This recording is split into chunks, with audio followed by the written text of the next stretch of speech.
So I'm going to show you the floor mats. You can either use the all-purpose cleaner. I have this diluted down 10-1, or the super degreaser. I have this diluted down 4-1. I wanted to see what would happen on these. What is common, things oxidize, which basically just means that they kind of react to the elements, the weather, whatever you want to call it, time, just like our bodies, we age.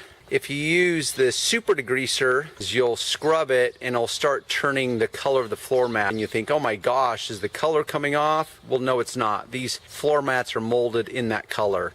And once again, I'm working in the sun. These were sitting in the shade, so they're not overly hot yet. Because if they're so hot, the second you spray degreaser on them, it starts to dry. Well, I don't want it to dry because then I have to get it wet again to reactivate the degreaser and to make sure it washes off cleanly. So these have actually been setting in the shade, so they're not overly hot yet. Once again, because I work in the sun so often, you just have to go with the appropriate response based on the specifics of the moment. So if these were like the temperature of the sun, I would just have to move quickly, use more product, hose them off quicker. So you just respond appropriately. I've got my brush that's rather flexible. They have longer bristles. There's more of them because I want to be able to really get in these grooves better with a more fine tooth brush, which my upholstery brush is ideal for that. And as I scrub these, I can tell that gray is coming up. The oxidation is being removed.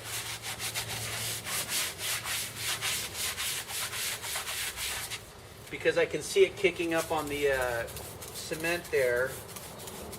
On the floor mat itself, it's just showing brown, or just kind of a brown from the dirt. But the foam itself is kind of a grayish brown, grungy, dirty mess. Because I know it's cleaning off some of the oxidation. Simply hose it off.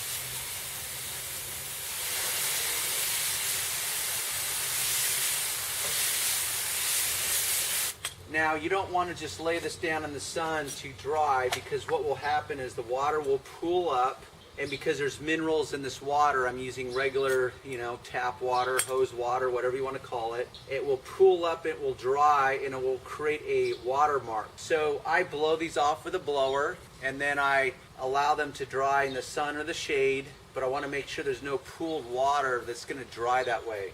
Okay, this is the second floor mat. I wanted to show you up close. You can see I don't know how well it's going to show, but it's brown and grayish because the oxidation is being cleaned off.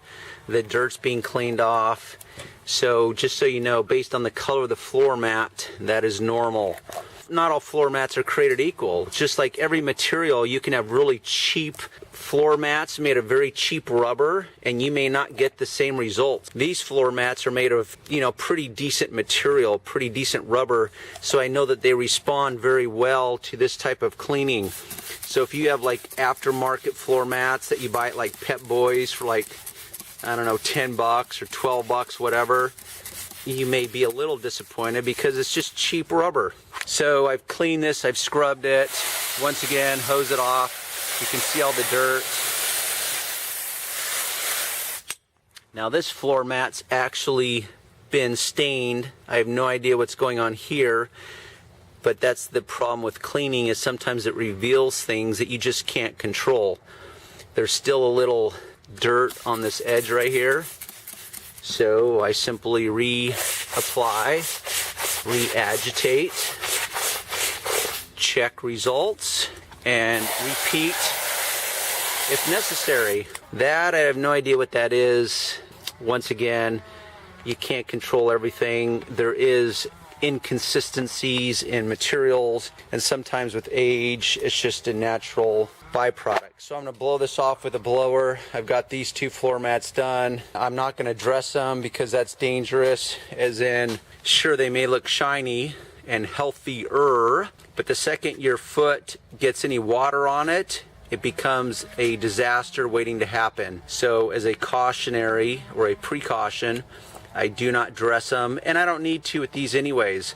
If you happen to have a floor mat that's so weathered, you can apply dressing, regular tire dressing. Make sure you use a clean sponge so you don't mop in a bunch of dirty dressing from past. You can dress them and then just wipe them very aggressively with a microfiber and rub that dressing into them. I would just give a little disclaimer to the customer and say, hey, it's a trade-off. Your floor mats are so deteriorated. I cleaned them, but they look so weathered. I had to dress them. I rubbed it in very well, but just know that if you get any water on your foot, it will be a little slick. Honestly, when they're using the brake pedal and the gas, it's not going to be a huge issue. It's different than like a running rail or a running side rail where they have to actually step in and they could slip off the rail getting in. That's a little different. So it is possible. It's just that as a rule, I only do it in worst case scenarios and if I have to. Okay, I want to show you something after the mats are done. This is what they look like on the left. Clean, but I know that I can make it look better.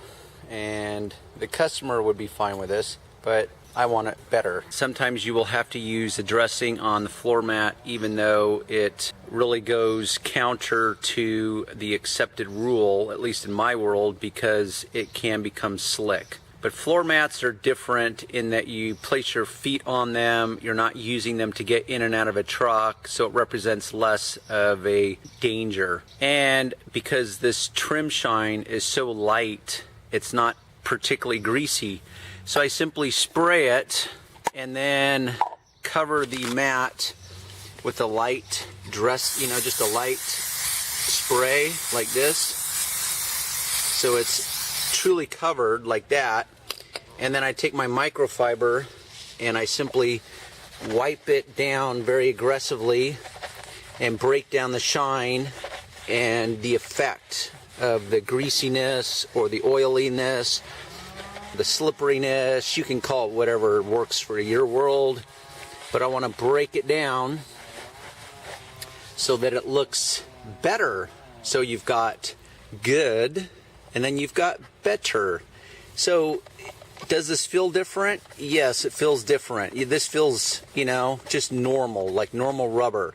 Not particularly dried out or anything, but there's, kind of a resistance to it. Now, this is a little slicker, but it's still, I can still grab my finger. It's not going to be overly slick or greasy or anything like that. But now the rubber mat is just simply enhanced, and this is acceptable as far as safety reasons go. And now it's at like a level 10 as far as appearances go. To me, it's a worthy trade-off when it comes to floor mats. That's a solution to a problem that you may encounter in your world. Okay, got my floor mats lined up. They've all been dressed. They've all been cleaned and dressed and wiped down. Before you dress them, make sure they're 100% dry. The dressing and water do not mix very well. So in all these little grooves, just verify that there's no residual water hanging out in any of the crevices before you dress them. But yes, now these mats truly look brand new thanks to the aerosol dressing.